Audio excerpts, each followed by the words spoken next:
মানিকগঞ্জের সুফি সাধক সওদাগর ফকিরের 7 দিনব্যাপী 85তম ওরস মোবারকের সম্মানিত সভাপতি, সম্মানিত সাধারণ সম্পাদক সহ আয়োজক কমিটির সবাই এবং এখানে যারা উপস্থিত আছেন সকলকে জানাই আমার পক্ষ থেকে সালাম, আসসালামু আলাইকুম ওয়া রাহমাতুল্লাহ। কিন্তু একটাই, আপনারা যদি এখন নিজেদের বিবেক বিক্রি করেন মাত্র 500-1000 টাকার বিনিময়ে, যে নেতাকে 500 টাকার বিনিময়ে 1000 টাকার বিনিময়ে ভোট দিবেন, আগামী 5 বছর ওই নেতার কাছে যাওয়ার সুযোগ পাবেন না। এবং যদি যান ওই নেতার কাছে আপনি বড় গলায় কোনো কথা বলতে পারবেন না, কেন ওই নেতা তো আপনার কাছ থেকে ভোট কিনে নিচ্ছে। ওই নেতা কি বলবে যে কাওয়ার বিলবাসী, এই শিবালয়বাসী, দৌলতপুরবাসী আপনারা ফিরি ফিরি ভোট দেন নাই, যেগুলো বিগত দিনে হয়েছে।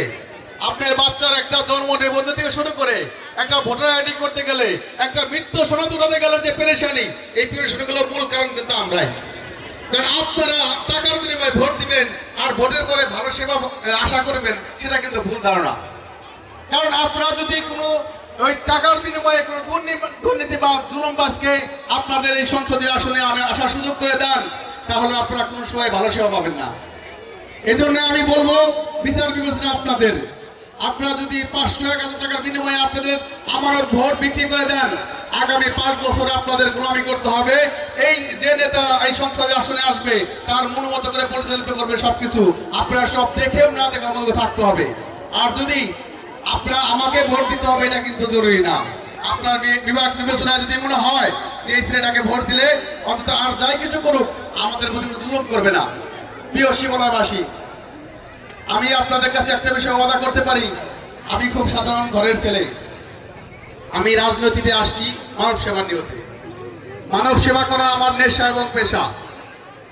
শুধুমাত্র মানব সেবাকে একটু বড় পরিসরে করার জন্য এই রাজনৈতিক প্ল্যাটফর্মে আমার আসা। কারণ আমি জানি যদি বড় সড়কের মানবিক কাজ করতে যাই একটি শক্তিশালী প্ল্যাটফর্ম দরকার। আর এই শক্তিশালী প্ল্যাটফর্মটা রাজনীতির একটা ভালো উদ্দেশ্য।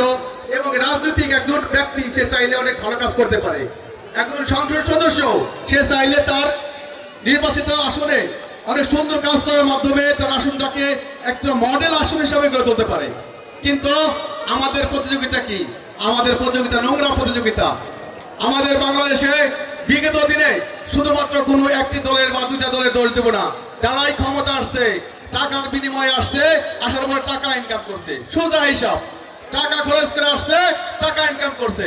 কিন্তু এই সিস্টেমটার পরিবর্তনের জন্য এই 2024-এও যদি আমরা খেয়াল করি যে একটা পরিবর্তন আমাদের আসছে, এই 24-এ যে আপনার আমরা যে পরিবর্তনটা আশা করছিলাম সেই পরিবর্তনের কিন্তু একটু ফল আমরা এখনো পাই নাই।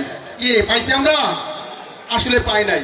গণ অধিকার পরিষদ আমাকে মানিকগঞ্জ থেকে নমিনেশন দিয়েছে, দলের ভালোবাসা কিন্তু পেয়েছি।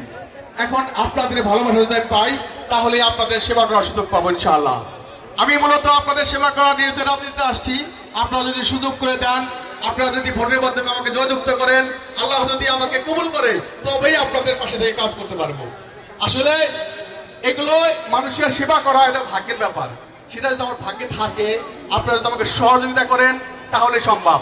আপনারা এখন ভোট দিয়ে আগামী সংসদ নির্বাচনে আমাকে জয়ী করেন, আমাকে এখন সহযোগিতা করেন, আমার পাশে থাকেন, ইনশাআল্লাহ আমি জয়যুক্ত হয়ে আপনাদের পাশে থাকবো।